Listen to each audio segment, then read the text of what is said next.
আসসালামু আলাইকুম। যারা বলতেছেন যে ভাই নতুন অবস্থায় সৌদি আরবে আইসা গাড়ি কিনা গাড়ি নিচে গাড়ি চালাইলে ভালো বেতন পাওয়া যাইব কিনা, আসলে আপনাদের ব্যাপারে একটাই কথা বলবো। নতুন আইসা আপনারা গাড়ি কিনলে মনে করেন কিছু করতে পারবেন না।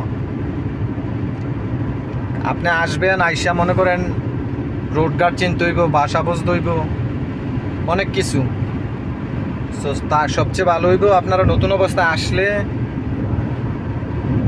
1 বছর মনে করেন রোড গার্ড চিনেন, বাসা চিনেন, বাসা বুঝেন, তারপর মনে করেন একটা গাড়ি কিনলে তাইলে ঠিক আছে। আর আইসে যদি আপনারা একটা গাড়ি কিনেন তাইলে মনে করেন কোনো কিছু বুঝবেন না।